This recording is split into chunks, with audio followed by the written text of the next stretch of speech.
So I bumped into someone that I hadn't seen in quite a while. And they started out the conversation with, I hear that congratulations are in order. How should I refer to you now?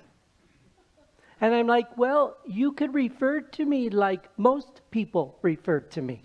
And they were like, well, how do most people refer to you? I said, most people refer to me as Father Jim. I'm sorry, I mean Bishop Jim.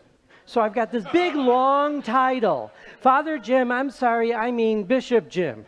And I said, the reality is you don't have to apologize for calling me Father Jim. I mean, there's nothing wrong with the title Father Jim. You don't have to worry about if you're calling me Bishop Jim or not. Especially because now that I'm a fully professed member of the Order of St. Luke, my title is also Brother Jim. So you've got a lot to choose from right now, which I prefer because there are some other things I would prefer that you don't call me. Because the reality is I'm not into titles. You don't have to call me Father. You don't have to call me Bishop. You don't have to call me Brother. Because the reality is the whole title thing, it kind of makes me uncomfortable because, I've known some priests that weren't very good fathers. Then I've known some priests that were very good fathers. I've known some wonderful bishops. Then I've known some bishops that are not so wonderful. So the whole title thing isn't a big deal to me, which really helps me as we celebrate today the feast of Christ the King. The feast of Christ the King, because there's all these people that are really uncomfortable with giving Jesus the title King. They don't like that title King. And I'm like, well, what would be better if we celebrated the feast of Christ the President? I've known some good presidents. And so I don't think celebrating the feast of Christ the President would be any worse than celebrating the feast of Christ the King, because the reality is not all kings are bad kings. I've known of some good kings. I mean, I grew up in Chicago, so we went and visited St. Louis, Missouri. I've been to the top of the St. Louis Arches. Who is St. Louis, Missouri named after?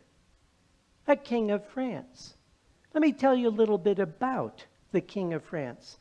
St. Louis, he lived from 1214 to 1270. King of France, united France, lords and townsfolk, peasants and priests and knights, by force of his personality and holiness. For many years, the nation was at peace. Every day, St. Louis had 13 special guests from among the poor to eat with him. And a large number of the poor were served meals near his palace. During Advent and Lent, all who presented themselves were given a meal, and St. Louis often served them in person. He kept lists of needy people whom he regularly relieved in every province of his dominion. St. Louis was devoted to his people, founding hospitals, visiting the sick, and like his patron St. Francis, caring even for people with leprosy. Would you say St. Louis was a good king? You betcha. There are such things as good kings. And St. Louis is an example of a good king, and he is also received the title of saint because he fulfilled what Jesus the King requested in today's Gospel of Matthew chapter 25 verse 40. And the king will say to them in reply, Amen, I say to you, whatever you did for the one of the least of my people, you did for me. Whatever you did for one of the least of my people, you did for me.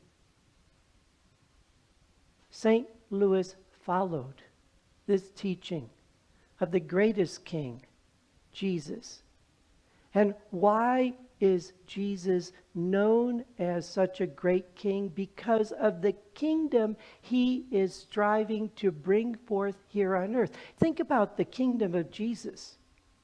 It's a kingdom where we serve others, not just ourselves. Somebody's hungry, we strive to feed them.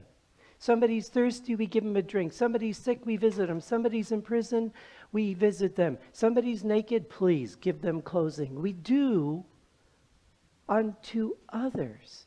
That's the kind of kingdom that Jesus is a king of. And when we do this, this is how Jesus responds in the Gospel of Matthew chapter 25, verse 34. The king will say, "Come, you who are blessed by my Father, inherit the kingdom prepared for you. Come, you who are blessed by my Father, inherit the kingdom prepared for you." You see, the reality is we are finishing up our series on Are You Ready? Are you ready for the end times? Are you ready for Jesus to come and evaluate the life you've been living? Are you ready when he does that separation? Are you ready? How are you responding?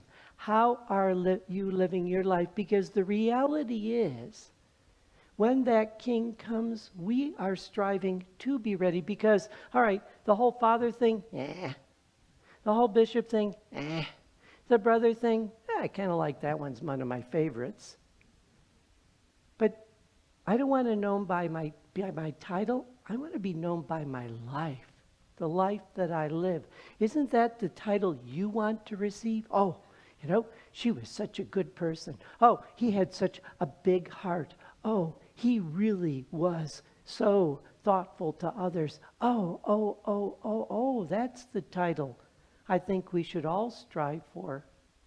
The title that the King of France received, Saint. Saint Louis. That's the title we all need to strive for, Saint. So try that on yourselves for a moment. How does that fit, St. Bob? How does that fit, St. George? St. J? No way, St. Wade. We're going to need a little work on that one, I think. There's still time. Yeah, that's what I know, right. But think about it.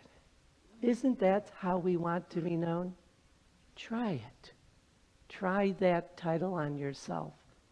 Are you ready for it? Are you ready?